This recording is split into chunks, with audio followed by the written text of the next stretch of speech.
You both have obviously preached to a camera now. Were you aware of making any different types of choices about how you preached or what you were preaching because you were preaching to an empty cathedral? I know that I made a decision pretty early on not to try to crack any jokes. Jokes are not working, you know. So humor kind of is a different animal in front of a empty cathedral.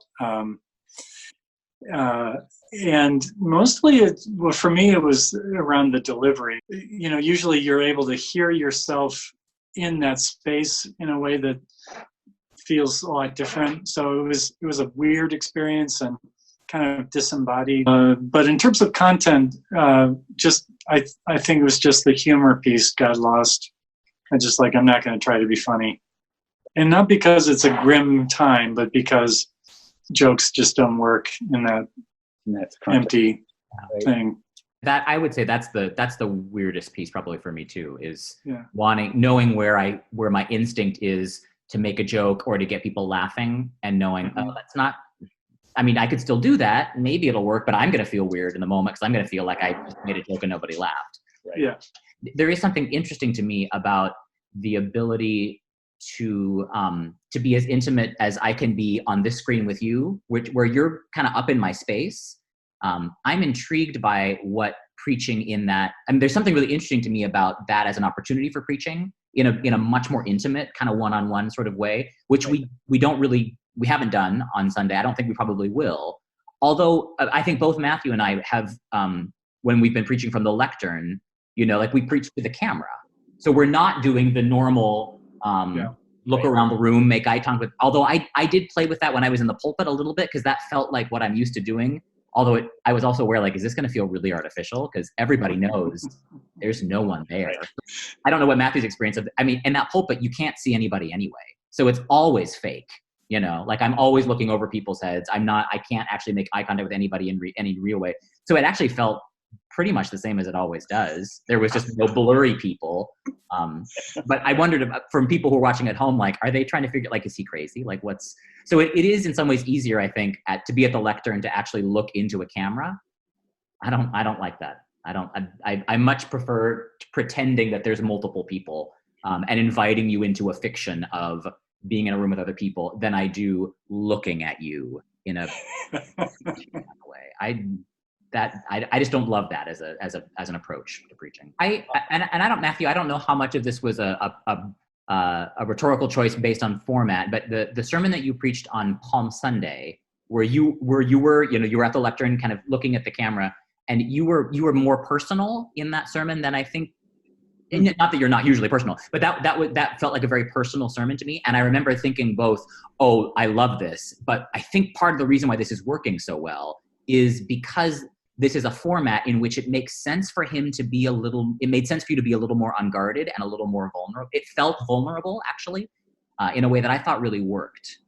And I remember thinking, oh, that's I kind of filed that away, right? Like there's room for us maybe to be a little more unguarded, to be a little more, and, you know, Matthew and I are both pretty unguarded, vulnerable preachers anyway. That's one of the things that I think I like about the tone that we set at the cathedral. But I think that people are hungry for that in a way that feels a little more increased than under normal circumstances. Yeah, it's interesting, Nathan. Thanks for that. And I think part of it is because people feel so far away, it felt like maybe I need to do a little bit more work to reach out to them, you know, just like maybe a little more is needed here. Mm-hmm. But I do also remember, and I think this is a really interesting dynamic, is that after that sermon, I felt really depleted and vulnerable. And there's something about making yourself that vulnerable without getting the kind of feedback that you normally get that made me feel like very hard to explain, but just like kind of wrecked. I mean, it really took me like a day to recover. I think part of it was also the anxiety, and it's all being kind of new and adjusting to that. I noticed that as time goes on, I'm getting more and more comfortable in this world. how has it been to actually watch, preach, just do a service, and then go back and do you watch it? I did early. I think it was maybe the first. It might have been the first service that we streamed. I don't remember. One of the early services that we streamed where I was celebrating. I wasn't preaching. I did watch, and I remember thinking, "Oh, is that what I look like when I celebrate Eucharist? I look so bored." Like and I think I was trying. I was trying to. I assume I was trying to signal like solemnity or something. And when I watched it, I thought, "Oh, I look like I would rather be anywhere other than behind that altar." So that has changed how I have like I don't know. At least for the next couple of weeks after that, I thought like, okay, like eyebrows up, Nathan. Like voice needs to inflect a little, like perform it a little more. Right. You can't just go into some kind of mystical spiritual place, because I think the way that reads on camera is boredom. But I recognize the feeling that Matthew is describing, though, of when you kind of make yourself as vulnerable as you do, and then you sit down and you're in an empty space. There is something really, I would say, depressing about that. It's it pulls me into a weird space of self-doubt, self-recrimination. It just because you feel so needy. Am I doing this for other people's applause? Like what, you see yourself interrogating your own motives. It takes me into a really negative spiral. And I know it well enough to know, okay, this is where my mind goes when I sit down. So this isn't real. That is the most vulnerable moment for a preacher, at least in my experience, when you sit back down. And then when you have nothing else to kind of lift you back up, it's just that feeling just continues. Is that, when you feel really exposed when you're preaching and you just feel exposed, and in the back of my head, I'm thinking, oh my God, did I just like make a total ass of myself in front of like 500 people? There's just that little voice that just won't quit, that just kind of like perseverates around.